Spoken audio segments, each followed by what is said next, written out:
আসসালামু আলাইকুম। বিজয় দিবসের শুভেচ্ছা সবাইকে। আশা করি ভালো আছেন। ভালো থাকবেন কি করে? আমি নিজেই ভালো নাই। হাসনাত আব্দুল্লাহ এবং মাহফুজের ভিডিও দেখার পরে, ওদের কথা শোনার পরে মনে হচ্ছিল যে ওরা হচ্ছে বিপ্লবী।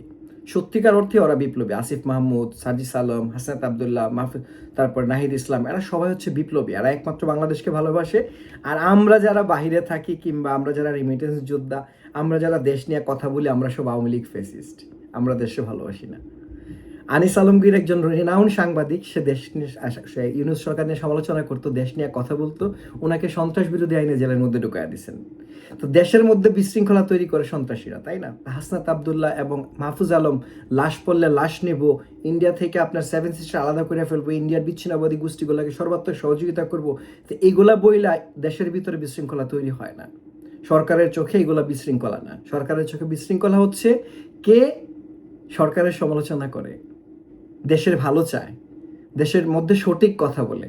যারা সঠিক কথা বলে, মুক্তিযুদ্ধের কথা বলে, দেশের কথা বলে, আমজনতার কথা বলে, ক্ষমতার বিপক্ষে গিয়ে ক্ষমতাকে প্রশ্ন করে, তারা হয়ে গেছে দেশদ্রোহী, সন্ত্রাসী।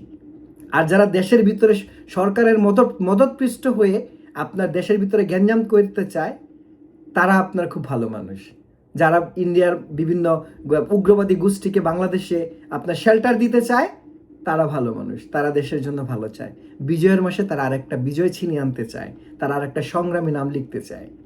আমি জানি না আসলে আমি কি বলবো। আমার কাছে খুব অবাক লাগে যে ইন্ডিয়ার মতো দেশের সাথে আপনি যুদ্ধ করতে চান, যে দেশটা 3 দিক থেকে আপনাকে ঘিরে রেখেছে, সামরিকভাবে বলেন এবং জনসংখ্যার দিক দিয়ে বলেন, কোনো দিক দিয়ে তার সাথে আপনি পারবেন না। আপনি যখন জানেন একটা যুদ্ধে আপনি পারবেন না, সেই যুদ্ধে আপনি কেন যাচ্ছেন? অবশ্যই কেন যাচ্ছেন আপনি জানেন, সেটা আমরা জানি না।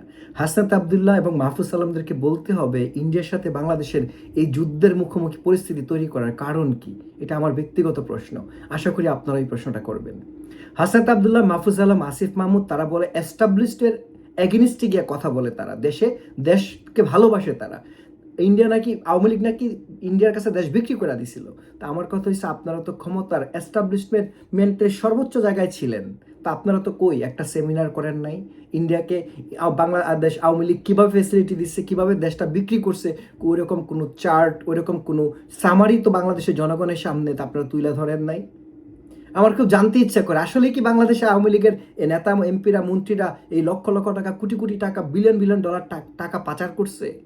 আদতে যদি করে থাকে, তা তাদের নামে কেন একটা মানি লন্ডারিং মামলা হয় না?